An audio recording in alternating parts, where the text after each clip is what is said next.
All right. Hey, everyone. Welcome to the live cast. A couple of cool things I want to talk about today. A little check-in on a topic we talked about last week about companies, retailers starting to use their stores as distribution centers in the increasingly digital world. Want to talk a little bit about this thing that I call digital acceleration, and share a little bit about some of the digital acceleration and the acceleration of digital transformation that we're seeing with the world of COVID. And then our main topic today we want to talk about is a really interesting paradox that I hear most new products struggle with, and many businesses struggle with as well, which is when to pivot and when to persist with something that may not be working yet in the marketplace. So that is our agenda for our time today, and let's get started. So let me go back to my, oops.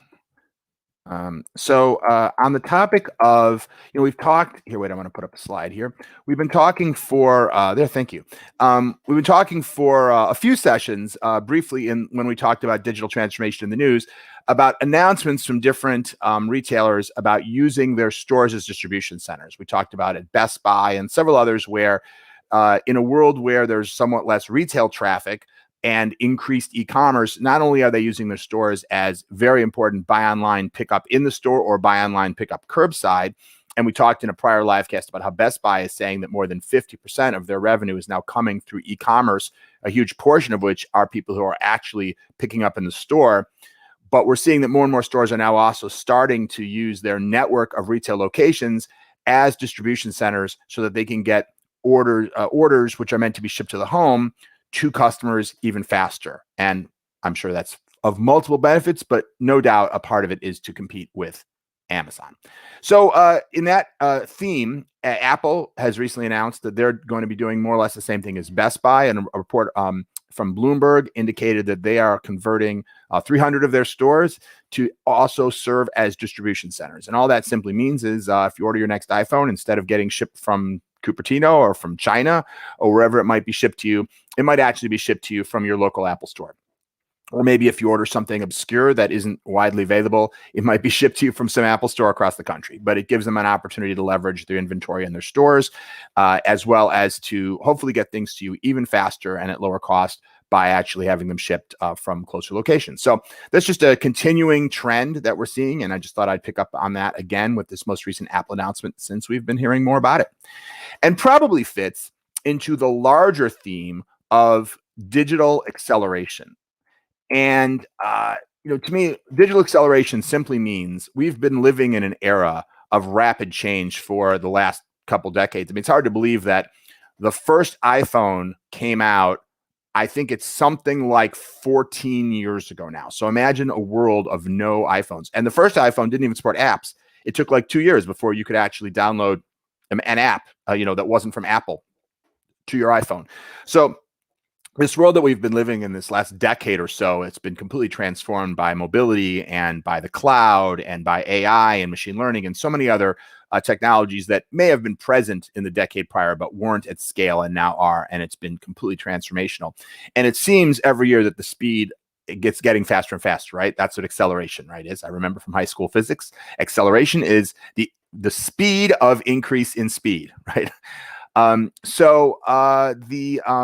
world of COVID, of course, and many people have commented on this idea that when COVID hit, it has simply accelerated the digital transformation that's already occurring. And Microsoft CEO Satya Nadella said a few months ago already, a quote that was picked up a lot, that we saw 2 years of digital transformation occur in 2 months. And, I think that's kind of interesting on two levels. And it's something that I think we all need to be thinking about. There's no question to me, and of course, 2 years, who's to say, right? 2 years, 3 years, you'll see we have some, I've heard other people, I was leading a private a workshop, a conference session the other day, and someone shared the quote that it's been 5 years of digital transformation in the last 5 months. So and they say they read that somewhere. And, of course, how do we measure 2 years, 5 years? But clearly the point is that where we are now in the world of digital transformation is much farther than we would have been had it not been for COVID, because a combination of being forced to operate more digitally and the opportunities present as a result of so many consumers wanting to interact more digitally has led to so much acceleration. of digital transformation. I always think about digital transformation at two levels, and I think that's really, really important.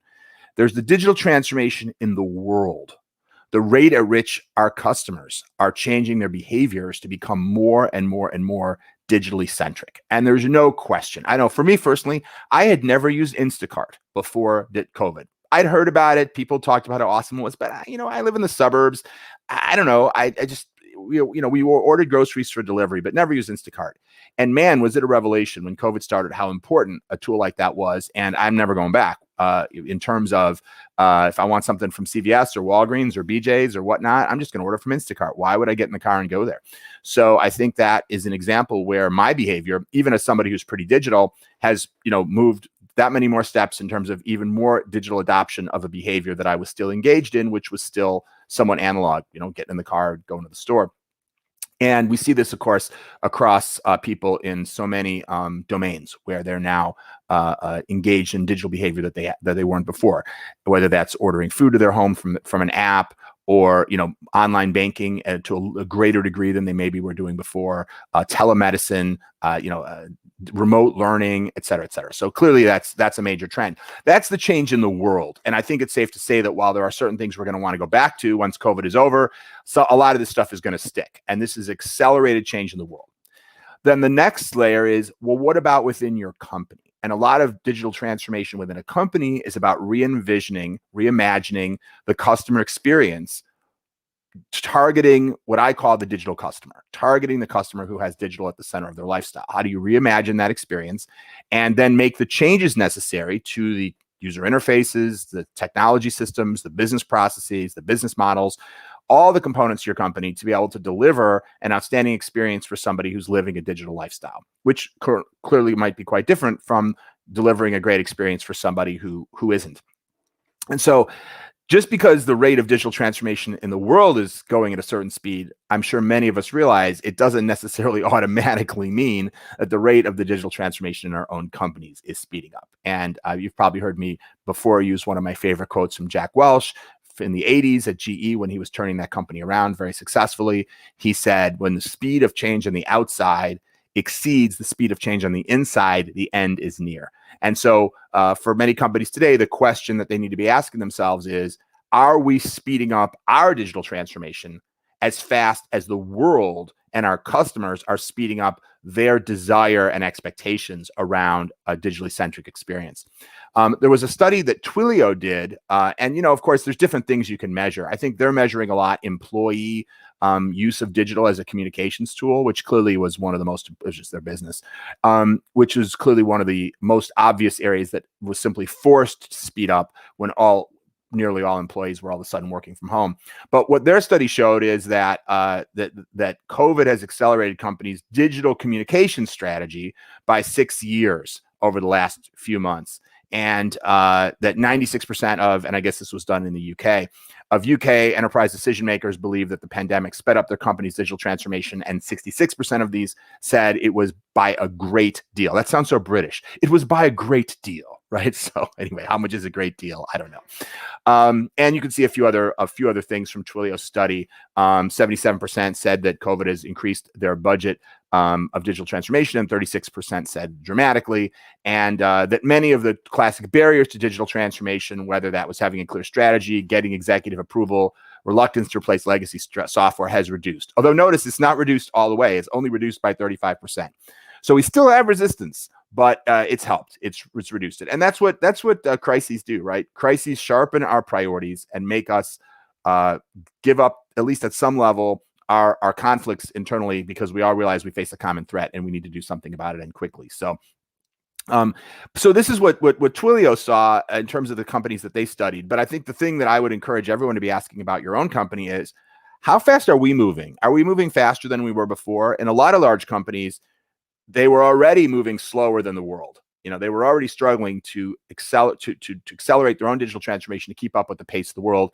And now the pace of the world has increased. So we've talked about this a little bit on prior live casts, but I just wanted to share that kind of up-to-date data with you. And I think that's something we all want to be constantly asking ourselves is are we moving fast enough considering the pace of change in the world? Great. As always on all these matters, feel free to put any questions that you may have in the chat. And if I'm able to cover them during the call, or during the live cast, I'm always happy to do that. If not, then sometimes I cover them in a future live cast, as you guys who watch regularly have seen we regularly do.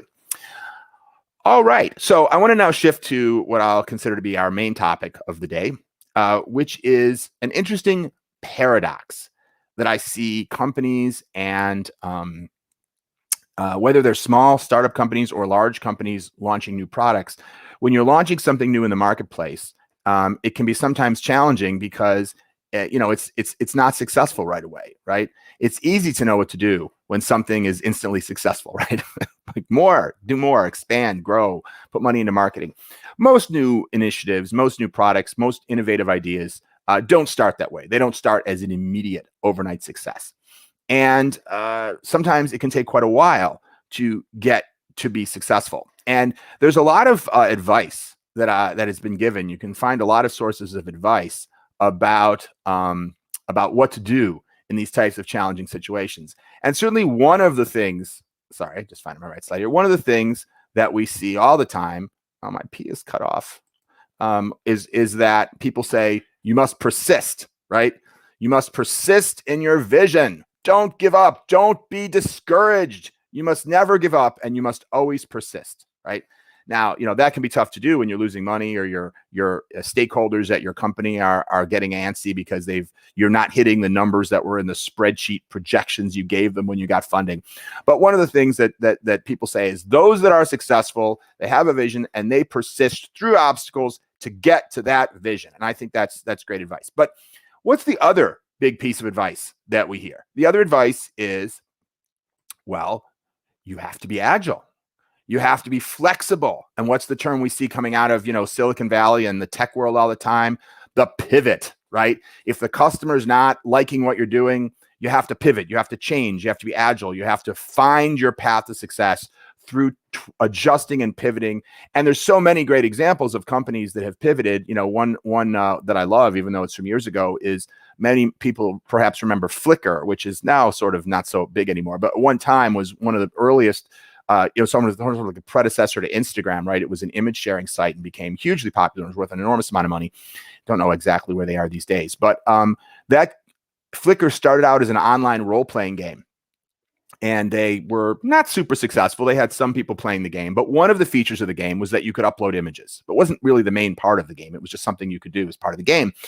And what they discovered was not that many people were playing the game, but people were uploading images to share with friends using this gaming platform. Even though they weren't playing the game, they just liked the image upload feature.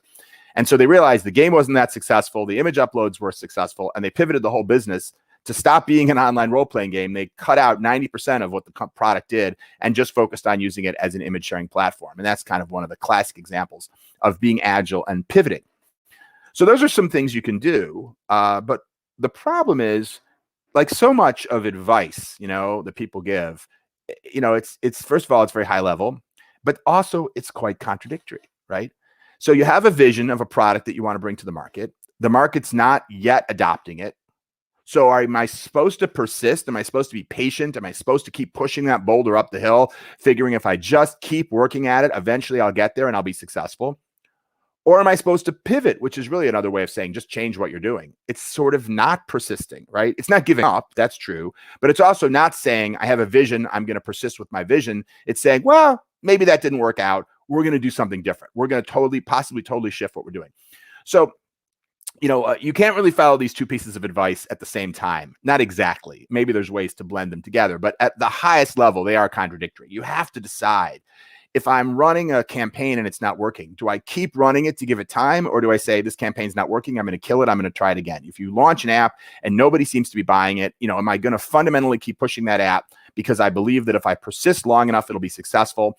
Or not. There's lots of examples of businesses. Airbnb is a good example where they started off focusing on allowing people to rent rooms in their house to people from out of town, competing with kind of a hotel and hostel market. And it took them years to get that product to be successful. And of course, they tweaked and changed the user interface and features a lot. But frankly, the product that you see today is in many ways the original vision of the product, right? Which is a way that people could list their properties and rent them to other people. but it just took years and years for it to catch on. And so they persisted through that and were successful. But as I mentioned, others have been successful with the pivot strategy.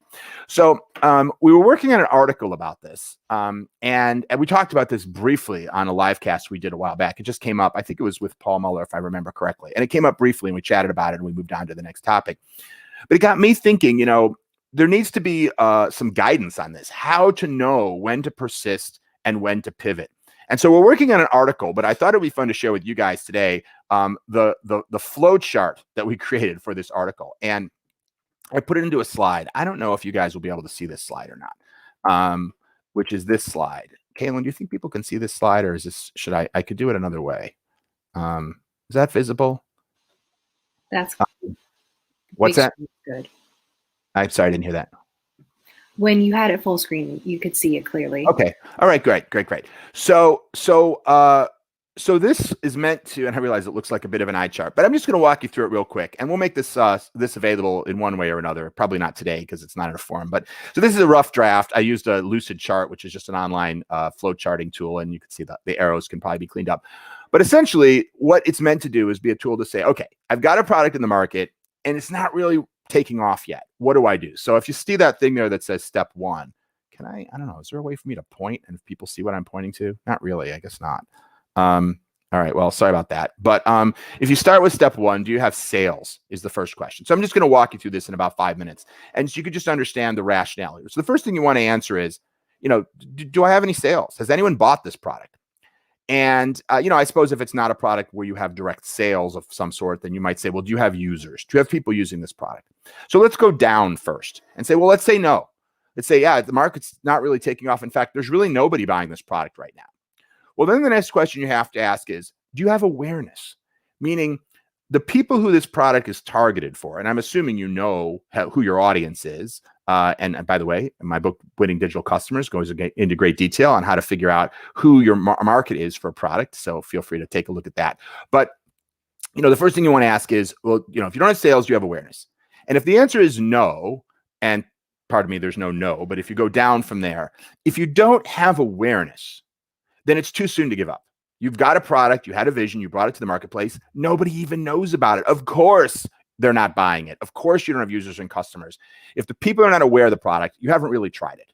And you need to persist and focus on figuring out how you're going to find the users that are intended to use this product, connect with them and get them to become users, even if it's at a loss, even if you have to pay them to use your product, because you need to find out whether you have a product that's really delivering value for people.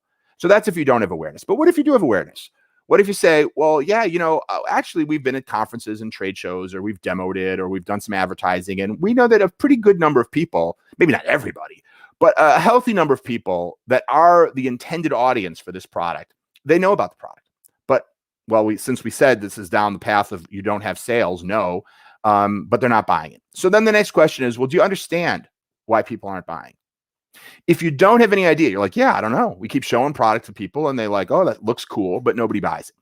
If you don't know why they're buying, then you need to persist at least long enough to conduct some customer research. And again, there's much in my book about different techniques for conducting customer research, because you really need to know why people aren't buying. Is the price too high? Is the product too slow? Are the instructions confusing? Is there a competing product that's just plain old better? Et cetera. You need to find out why not. Don't give up if nobody's buying the product, if you have no idea why they're not buying it. But let's say you do know why, and you can see the little arrow there. If you don't know why, conduct research, and then you'll know why. And if you don't know how to conduct research to find out why, read my book. But let's say you do know why. Then you just want to, this is a kind of key moment, say, well, is it fixable? Is it, well, our product is $3 and, people really feel that they shouldn't spend more than $2. Well, can you sell the product? Can you make a successful business selling the product for $2? If so, that sounds pretty fixable. If a product costs you $2.75 to manufacture, then you probably can't sell it for $2 unless you come up with another business model. And maybe you can. Maybe there's an advertising business model, But that's really what you want to brainstorm on, is figure out, how could I fix this? If I know the problem, is it fixable? Now, if the problem is really not fixable, right? You say, well, I'm trying to sell ice to Eskimos, and they all have ice. Their houses are made out of ice. They don't need this product. This is not fixable. All right, well, then it's time to pivot, right? Now you've learned that you have a product, you brought it to market, and the market just doesn't want it. And that's okay too. Okay, I'm going to pivot, and then we're going to write a separate article about how to pivot. This is not about how to pivot. It's just about how to know when to pivot and when to persist. And let's say you're pretty sure that it is fixable. Well, I mean, fix it, right?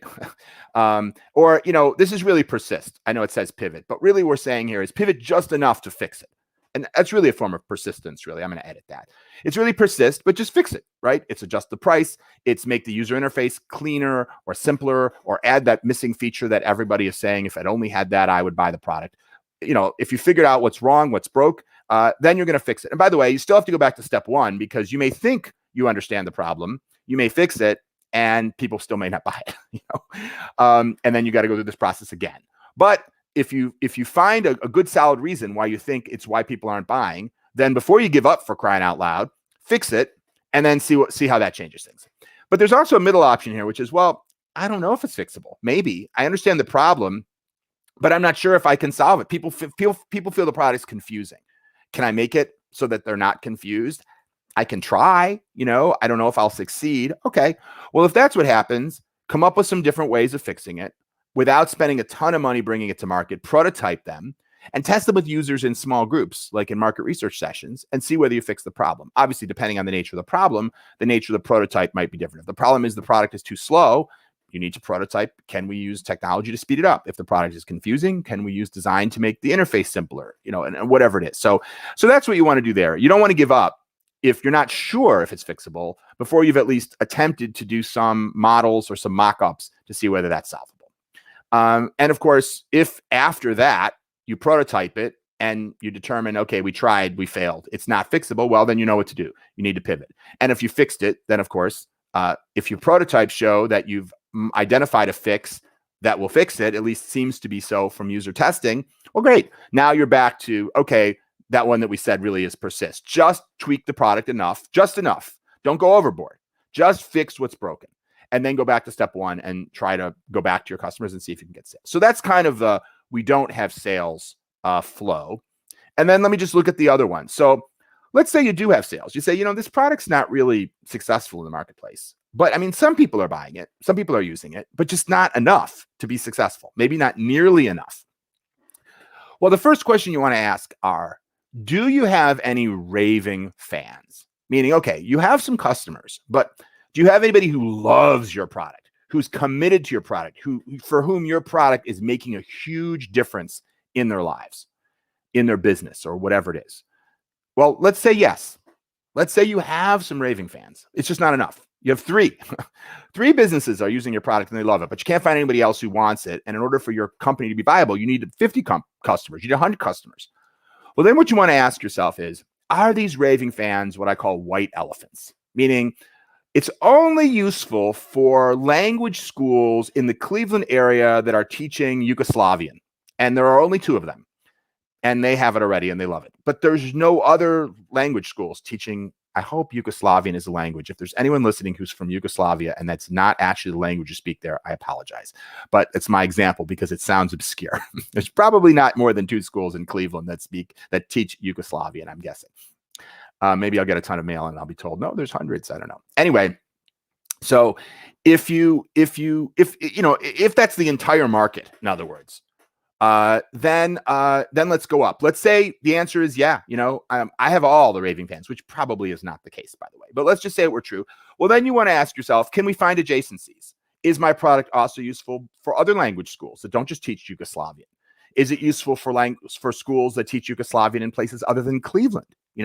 Maybe I can adjust my product so that it could be used by all kinds of schools. And now all of a sudden, the same value that my Yugoslavian language schools are getting can be delivered to, because there's tons of schools, right? Maybe not tons of Yugoslavian language schools in Cleveland, but there's tons of schools in general. So bottom line is, if you can find some adjacencies, then you want to expand your product. And that may just be the marketing, or it may be that you need to adjust the product itself to meet the needs of those markets. But in any case, you should persist and try to expand it. But if you conclude that no, not really, this product is only ever going to be useful by 2 companies, and I need 100 to have a successful business, well, then you need to pivot, right? Now your market is too small. But now let's say that these raving fans are not white elephants. Let's say, oh, no, my product is used by people who like to make furniture at home, hobbyists who who like to carve and make furniture in their, in their garages or their individual wood shops that they have at home. That's my customer. And I have a dozen people who use it, and they say my product is a new kind of lacquer for home furniture. I don't know. And they love my product. It's fantastic, but they're like the only people buying it. Well, then I would definitely persist, because if somebody is loving your product and there's more people like that, well, you just got to go find them. You probably mostly have a marketing problem. You have a great product. You know it because some people love it, but there's more of those people. You just got to go find them. And so I would focus less on the product and more on just finding more people like that and trying to prove out that you can find more people that are a lookalike audience, as they say, right? A similar audience to the people who are already your raving fans. Now, let's go down another path here. We said that was the yes, I have raving fans, right? But let's say you don't have raving fans. Let's say you say, well, yeah, I do have customers. We know you had sales because this is the top of this chart, right? We already went through. I do have customers, but yeah, no, nobody's really loving the product. They're using it, or maybe some people buy it and then they use it a little and they don't keep using it, So let's go to the next box. Are customers satisfied with your product, right? In other words, do they try your product and then go, yeah, this is worthless? I mean, I've bought stuff on Amazon sometimes and I try it for 2 minutes and I'm like, this is a piece of junk and it's so cheap, I don't even bother returning it. It's like, yeah, whatever. Or maybe I return it. So if your customers are not satisfied with your product, you're like, yeah, I have customers, but none of the customers who've bought it like it. They kind of reject the product, or that's okay, but it's a commodity. It's no big deal. And you have enough sales that show that this is not a product that any part of your target market is really going to get excited about. And you haven't built a strong enough business, then you probably want to pivot. You probably don't have a product. It may be an okay product, but it's not a product that you really want to focus on building a big business around, probably. And you want to figure out, okay, how do I change what I'm doing so I can get a product that people are really going to love? Because those are the products that wind up making a lot of money, not the products people are sort of semi-satisfied with. But I already bought it, so I'm not going to return it. But frankly, I wouldn't recommend it to somebody. If that's the situation, the fact that you have sales doesn't really prove that you have potential. And I really think in that case, you want to pivot. But let's take another scenario. Let's say you have customers that are satisfied. They're not raving fans. We know that because that was down there. They're not like, oh my God, that's the best thing ever. But they're like, oh yeah. I bought your furniture lacquer and it's good. I'd buy it again. I mean, it's not going to change my life, but sure, this is a good product. Then what you want to do is study those customers, back to customer research again, and try to figure out, okay, I'm part way to success here. Because success really means a product people are going to love. That's the product that's going to take off. And I have a product that they like. It's okay. Study the customers and try to figure out, well, what's the delta?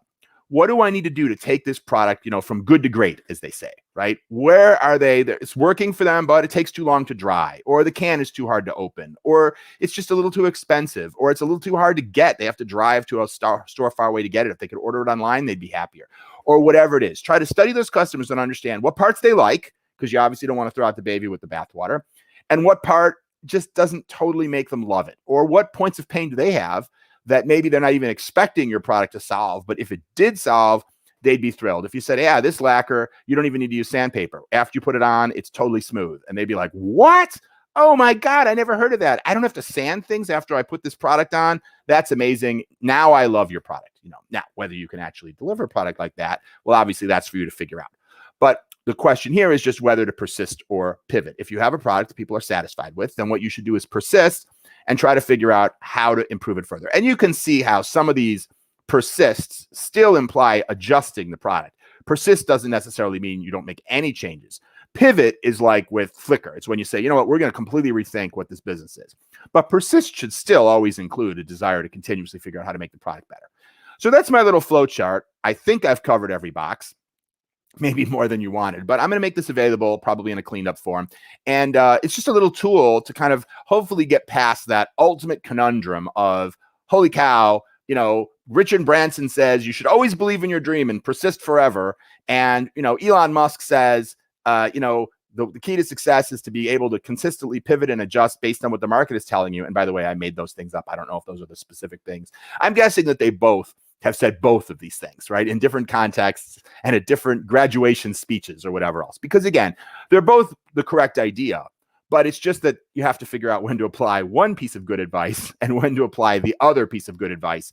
And I'm hoping that this is the missing link, that this little decision tree creates the tools that you need to help you figure out when you should persist, and not only when, but what you should do in the persistence, meaning whether it's customer research or expanding your marketing or whatever else. And when it's time to say, yeah, I think I have enough data here to tell me this is not a path to success, but there are a million other paths, and no doubt many of them lead to success. So I should use my time. I should use my time by switching to one of those, and I'm sure I'll find success if I just keep persisting, but persisting by pivoting. So those were our 3 topics today. We talked a little bit about Apple and their new distribution center strategy. We talked about digital acceleration, and we spent most of our time talking about this ultimate conundrum of persisting or pivoting. For some reason, I was about to say persist or perish. I don't know. That's scary. I guess that's your third option, right? You can persist, you can pivot, or you can perish. Something like that. PPP. Anyway, all right. Well, thanks for watching. I started a little late, but we went over time, so extra credit bonus time for you today. Put any questions that you have about this in the chat. We don't have that diagram ready for you right now, but if you're super interested in it, we will figure out how to make a PDF of it and probably put it in one of the comments of this video, maybe tomorrow or something like that. So anyway, thanks for seeing you. Thanks for coming. And remember, we'll be back on Monday at 1 p.m. for our next live cast. Until then, have a great week and a great weekend. Thanks. Bye.